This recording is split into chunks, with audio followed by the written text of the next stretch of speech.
Story 1. I've always found comfort in late night walks. Something about the quiet just makes life feel more manageable.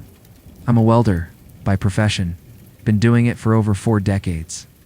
These days, I live alone on a large farm. Just me and my dog Bosley.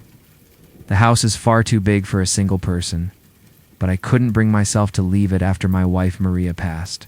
The kids have long since moved out, and ever since cancer took her, it's only been Bosley and me. One evening, after spending a long day working in the shop, I felt like clearing my head with a walk. My property's big enough that just one loop around usually does the trick. The air was crisp, and Bosley padded along beside me. Sometimes I swear he likes my company more than I like his. I've walked that loop more times than I can count. But as I made my way back to the house, something caught my attention. I looked up toward the second-story window, the one from the bedroom Maria and I used to share.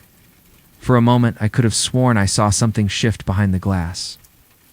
Stopped cold, staring at that window. No one should have been up there. I haven't even stepped foot in that room for years. I just couldn't. The thought of a stranger in my home made my blood boil. I wasn't going to let that slide. I stormed into the house, heart pounding, and rushed upstairs. But when I opened the door, the room was just as I had left it untouched. I checked every possible hiding spot and came up with nothing. Sure, I was rattled, but mostly I was angry. Figured maybe I imagined it. Still, I couldn't shake the feeling that something or someone had been there. The following night, Bosley began growling. He's a good dog, rarely ever makes a sound unless there's a reason. I sat up, listening carefully, and that's when I heard a creaking sounds coming from above. It could have just been the house, settling, but to me, it sounded like slow, deliberate footsteps right above my bedroom. You can probably guess what room that is. I debated going for my hunting rifle downstairs, but I didn't want to go that far unless I had to. I was sure I could handle anything up there on my own. I grabbed my flashlight and crept upstairs again.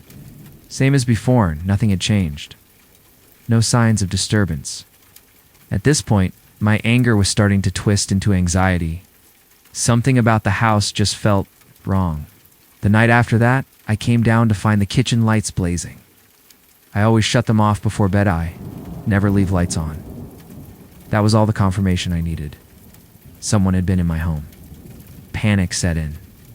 I called the cops and told them. I thought someone might be sneaking around.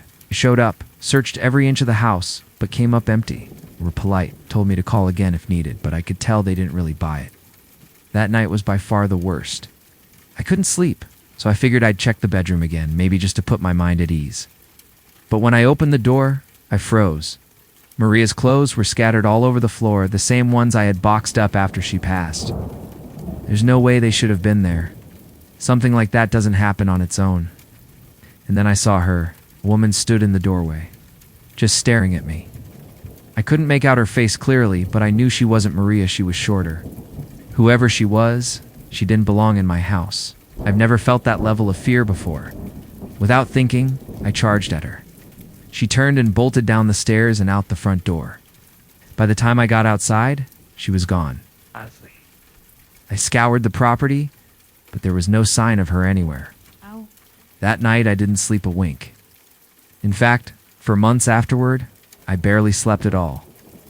Every creak in the floor, every distant thump, sent me into a panic.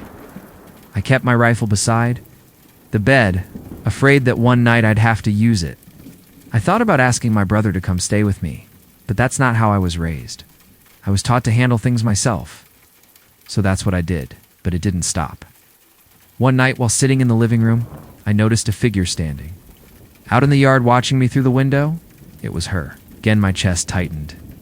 I grabbed my rifle and sprinted outside with Bosley at my side. She was still there, standing in the moonlight, staring me down. I fired a couple of warning shots into the air, hoping it would send her running in. It did. She disappeared into the night. But that didn't bring me any comfort. I was being stalked, tormented by some random woman. I assumed she might be homeless. But I couldn't figure out why she had targeted me.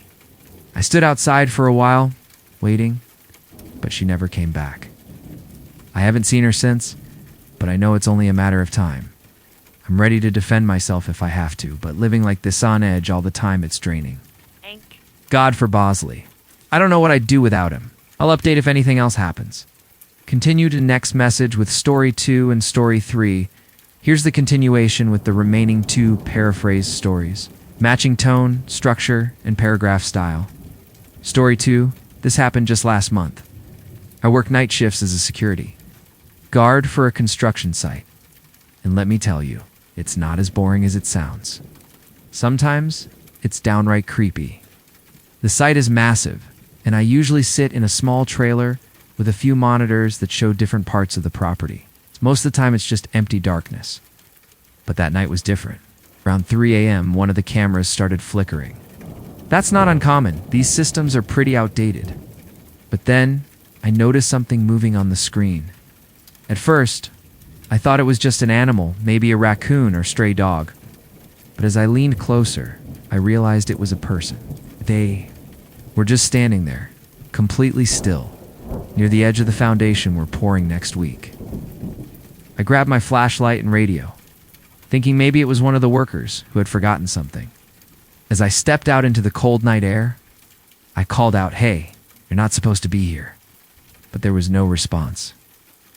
Just silence. When I got to the spot, no one was there. Nothing. I walked around the entire area, even checked the perimeter, but it was like they had vanished. Back in the trailer, I replayed the footage.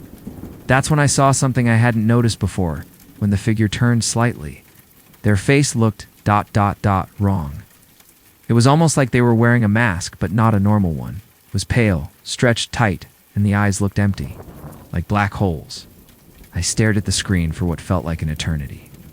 Later that night, another camera picked up movement, this time near the equipment sheds. I was done playing games. I radioed the police and waited inside the trailer. When they arrived and did a full sweep, they didn't find anything. No footprints, no signs of forced entry, nothing. The officers were polite, but didn't seem to. Concerned, one of them joked, "Maybe your mind's playing tricks on you." But I know what I saw. Since that night, I've requested not to be scheduled alone. I always keep something heavy within arm's reach, just in case that face ever shows up again. Story 3. This story still gives me chills. I was house sitting for a friend who was out of town for a week. His place is out in the countryside, beautiful during the day, but at night, it feels like the middle of nowhere. The first few nights were uneventful. I fed the cat, watched some TV, and went to bed early. But on the 4th night, something felt off. It started with the cat. She's usually calm, always curled up somewhere quiet. But that night, she wouldn't stop pacing. Her ears were perked, and her tail kept twitching. I followed her into the hallway, and that's when I heard a faint knock at the back door. Not the front, the back door, which leads into the woods. I froze. Who the hell knocks at the back door in the middle of nowhere? I peeked through the curtains, but I couldn't see anyone. Still, I waited for a few minutes before locking all the doors and turning on the porch lights. I figured it might have been some neighborhood kid playing a prank. But the next night it happened again, same soft knock, same door. This time, I didn't just listen. I crept up to the door and whispered, "Who's there?" No answer. Then I heard a quiet giggle. It wasn't a child's giggle. It was low, breathy, and weirdly slow, like someone trying to sound playful and failing. I backed away and called the cops.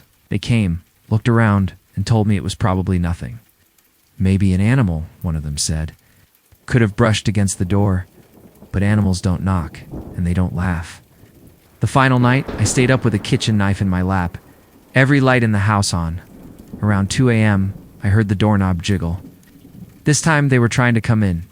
I ran to the hallway and shouted, "I'm calling the police." But there was only silence. A few seconds later, I heard running fast footsteps disappearing into the woods. When I finally worked up the courage to open the door, there was nothing there but muddy footprints. Bare feet. I don't know who it was or what they wanted. I haven't stayed at that house again, and I made sure my friend installed cameras before I ever agreed to go back.